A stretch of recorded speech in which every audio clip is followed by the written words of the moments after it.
The words are put back more than we take. Meet a man whose personal creed is just that. Coming up next on Carolina People.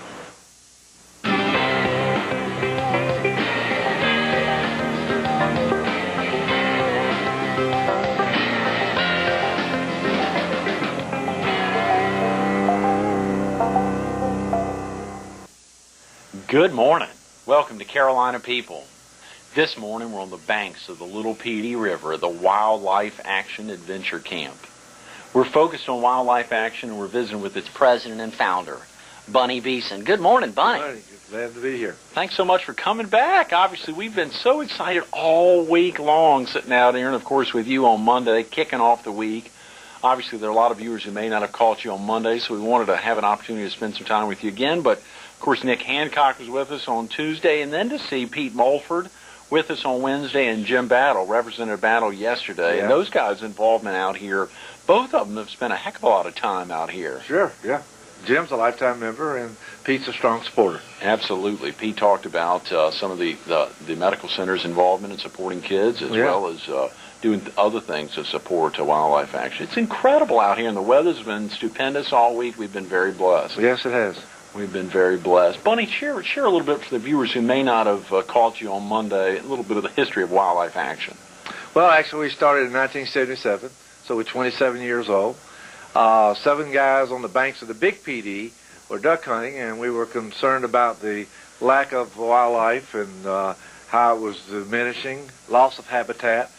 And I've had this dream for, I guess, 40 years, 1962. I wrote about it, in fact, and wrote home and told my father, because I was fixing to go to Vietnam, I said, this is what I want to do if I get back. And, of course, I was dramatizing. But I was 18 years old, you know. But Vietnam was not necessarily a nice place either, you know.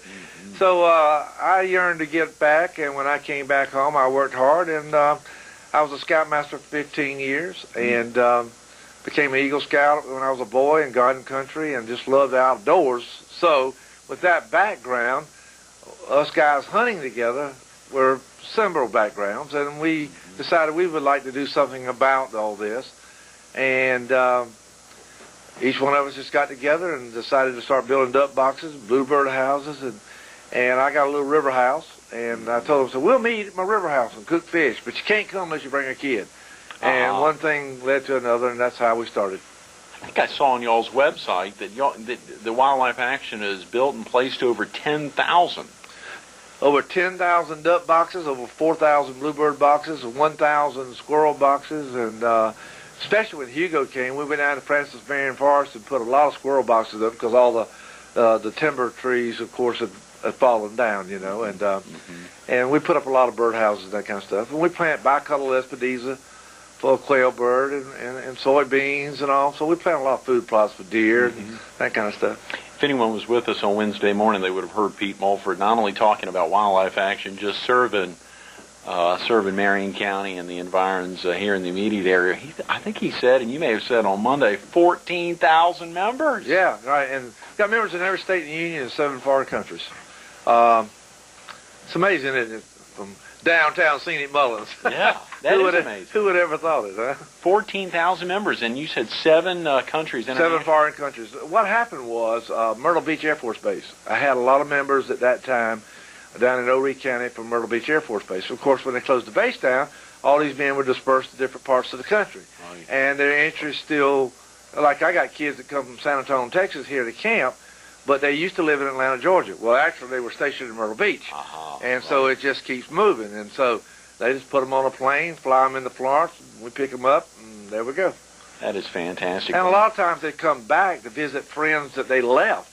Right. And they'll take a vacation at the beach, drop their kids off here, and we babysit the children, in essence, for a week, and they get to go play golf or go out on the town and have a second honeymoon or whatever the case may be.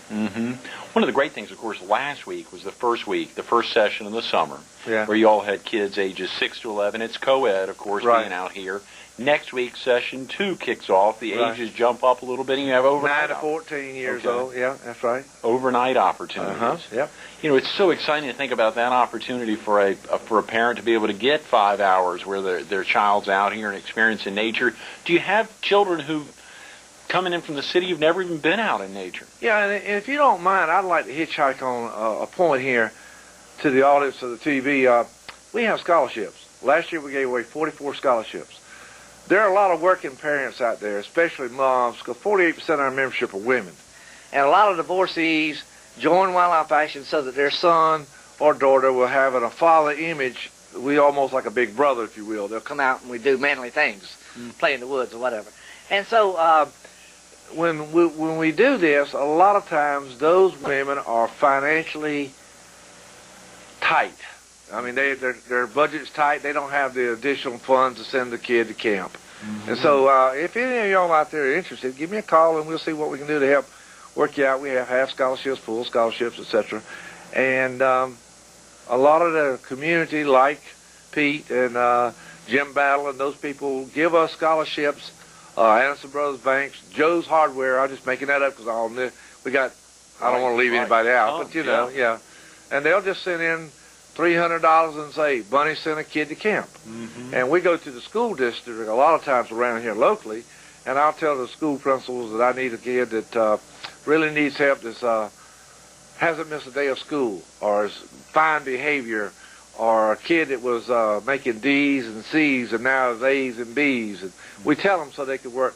Some of them write essays and stuff, and we pick them that way, you know. So it's been very successful, and we're growing continuously, and it's doing well. Well, I did not know there were scholarships. You know, I spent some time at wildlifeaction.com last night and yesterday trying to prep. I don't put that on there for this morning's interview, and that was not on there. That's good to know. Yeah, we put we're probably the best kept secret around. I don't spend a lot of time with. For instance, let me explain this. If a person pays me $40, they are a family member for 1 year. I do not spend one dime of their money on anything other than conservation-related projects. Some organizations may, and I'm not going to call any, I'm just going to call names, Sierra Club, Wildlife Federation, the NRA. Everybody has their own way of doing it. Wildlife Action takes your dues money and spends it on conservation.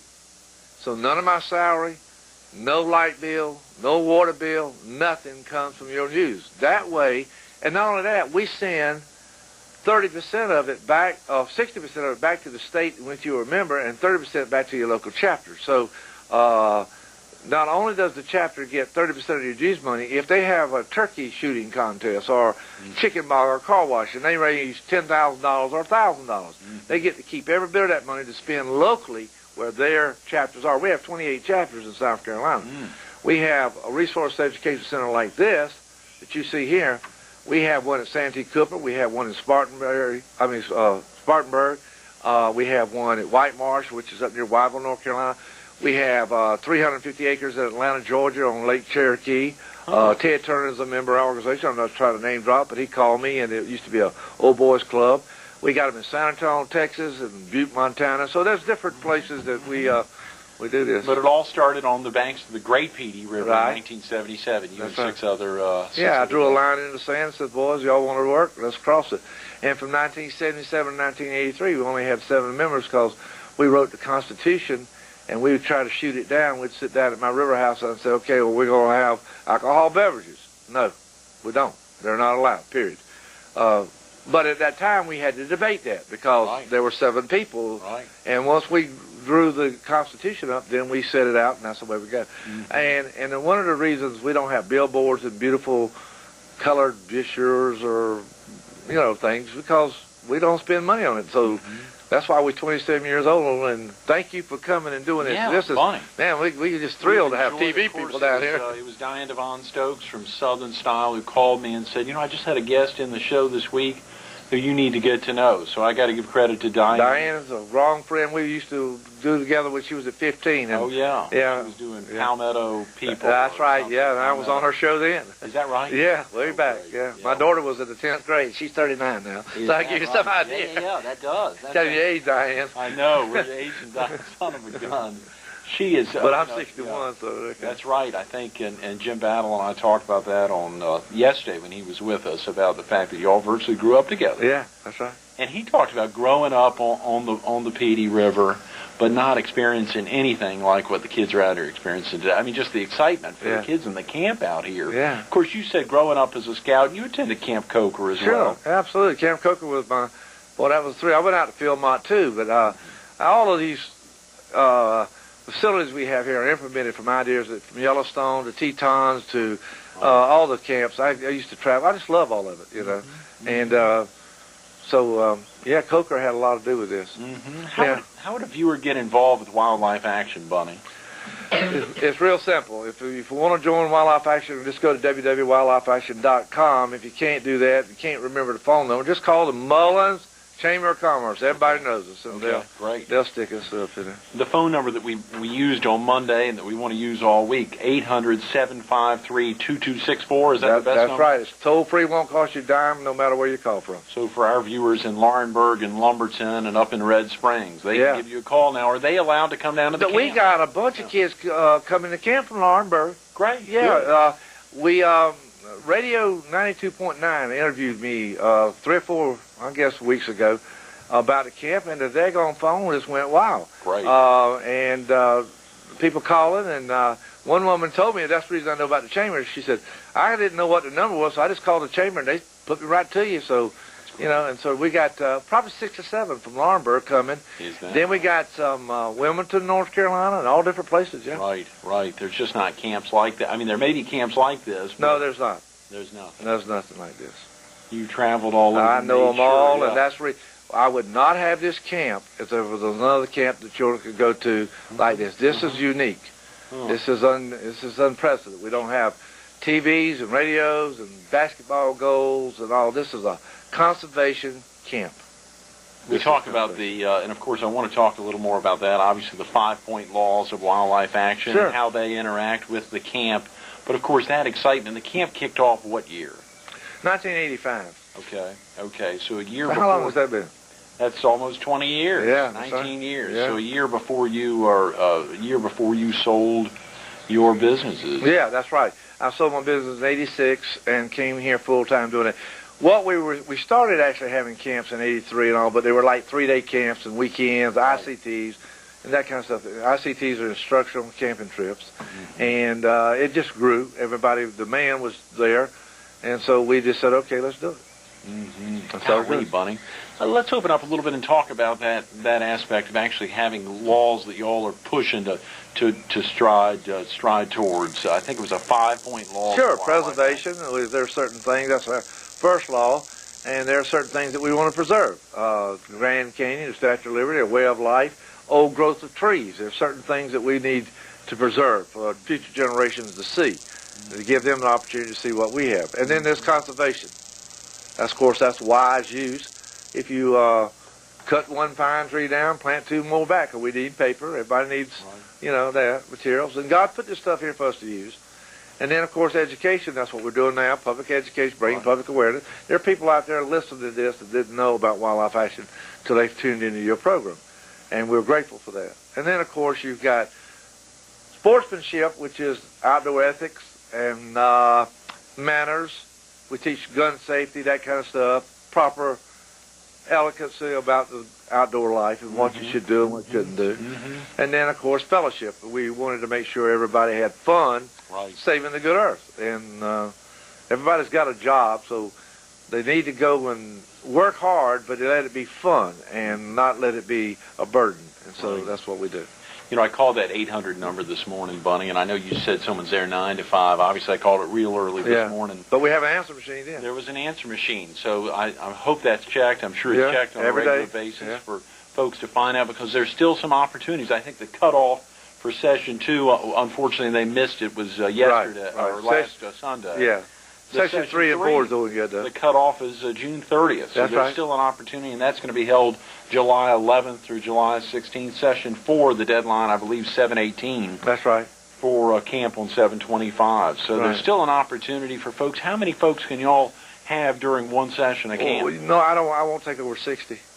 You will have no more than 60. Right. We need, see, because we teach them how to build fires with our matches. I got to show these kids how to do this stuff. Yeah. We got to have hands on. We need, we're going to keep it down. Now, let me also explain. We only have them 5 camps during the summer. Well, we have camp every single week during the summer except the week of 4th of July. We work with the retarded, which is Camp Funmore. We work with high risk, Circle Park in Florence, crack babies, that kind of stuff. We work with the Catawba Indians. They'll be down here and have a powwow for a whole week. They'll be doing nothing but, from Rock Hill, they'll be doing nothing but Indian powwow stuff. So these camps are going on. They're just not wildlife action and adventure camps. Right. South Carolina Commission of the Blind, we work with them.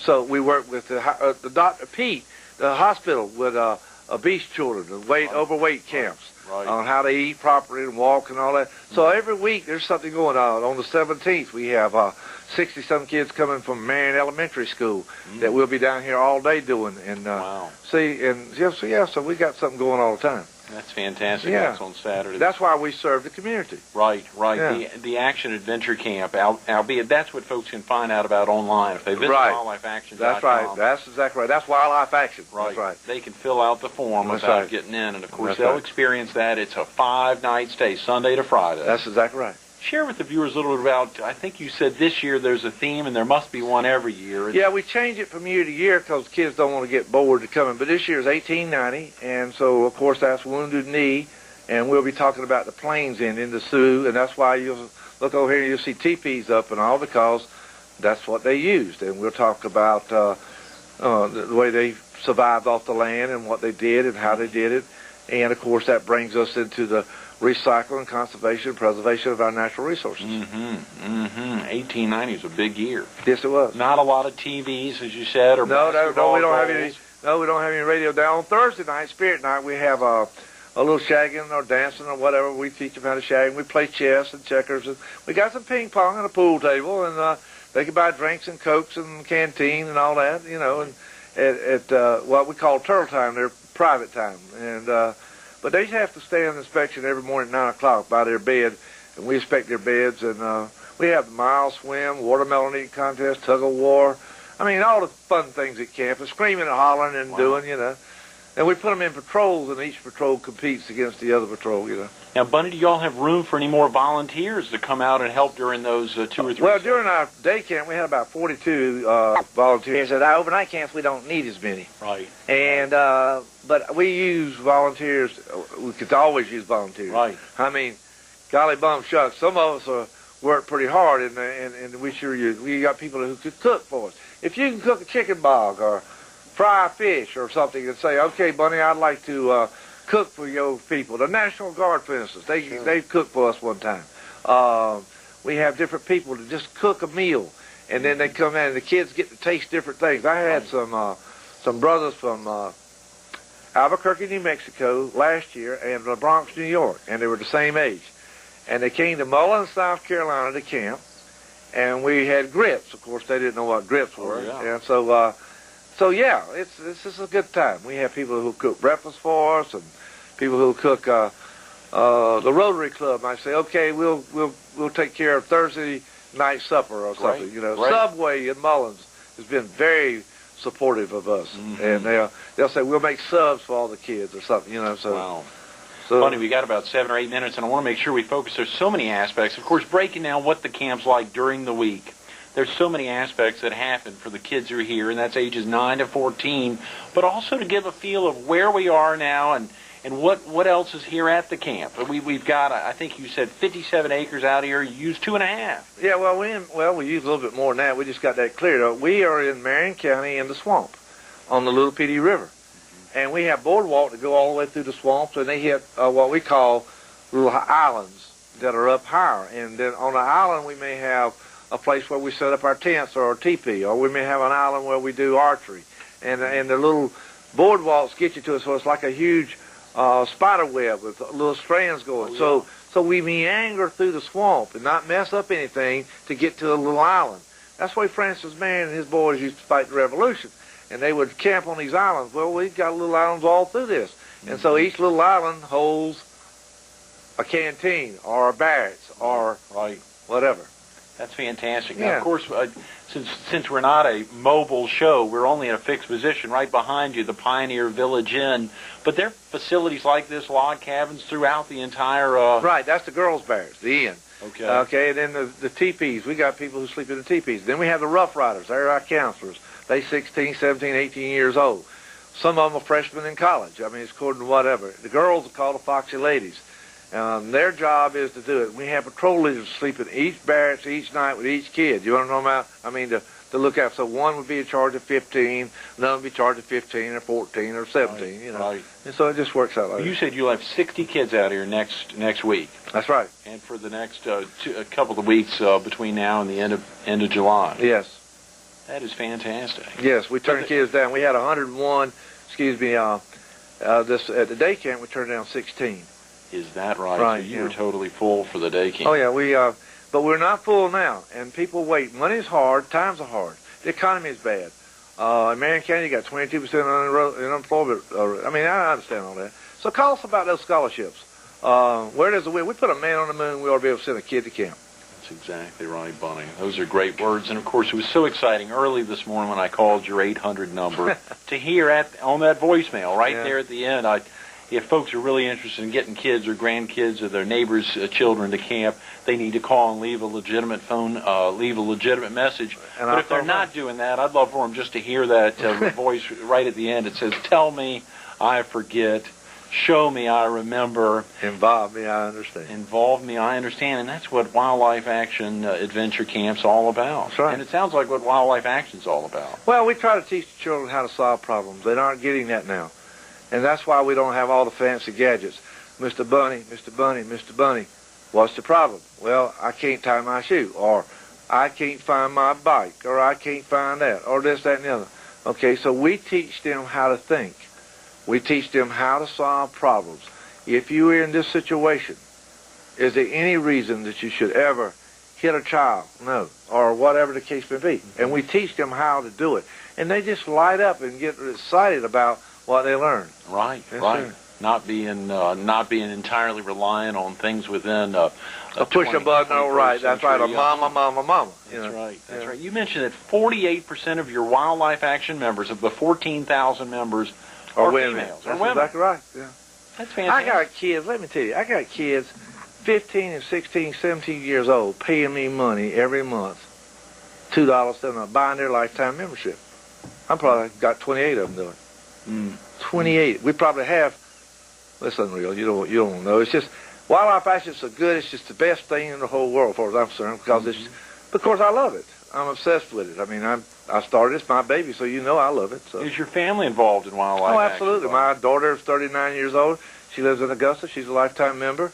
My father's 83. He's a lifetime member. Oh yeah. My brothers went to West Point, and one went to Annapolis, and all this stuff, and they all members. And yeah, and my wife, of course, she helps me. She cooks. She's going to cook spaghetti next Monday night.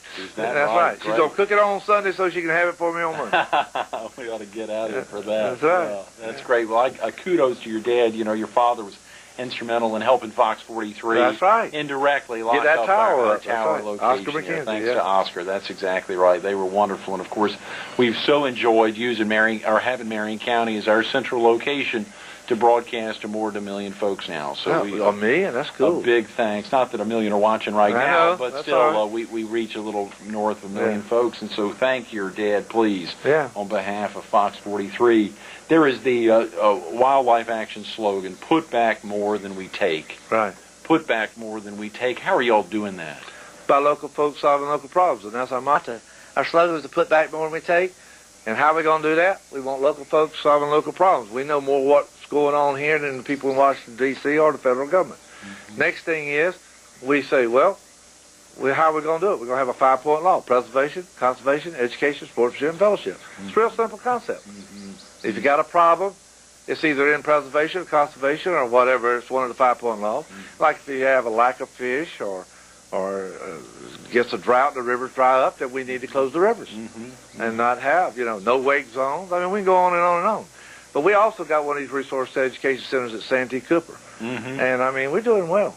Bunny, if a parent's a little scared or a little anxious of their child being out in the wilds for a week, what do you do to appease or to? I really don't know that answer, and that is a major. I wish we'd have talked about this earlier. That's a lot of fear because poison ivy, poison oak, poisonous snakes, alligators, whatever the case may be, red bugs, mosquitoes. Right. It takes a special person. But you got to remember, this country was founded on those special people. Everybody that came here. That's why we call our children pioneers. That's why it's Pioneer Village. Think about the covered wagons. Think about the people, the Daniel Boones and the David Crockett's, as corny as it may seem, Lewis and Clark. These are the fine folks that went out into the frontier and cut this country out. And those also are the kind of people that made our good leaders. And because they had to be self-efficient and they had to learn how to solve problems, they did it. If you want your child to get off the couch, find another world, not just live on it, but actually live in it, then they need to come here. Wildlife Action, the glory of action, the bliss of growth, and the splendor of beauty. Bunny, thanks so much for being with us this morning. That's my pleasure. Absolutely. Stay tuned to more Carolina People with Wildlife Action President and Founder Bunny Beeson.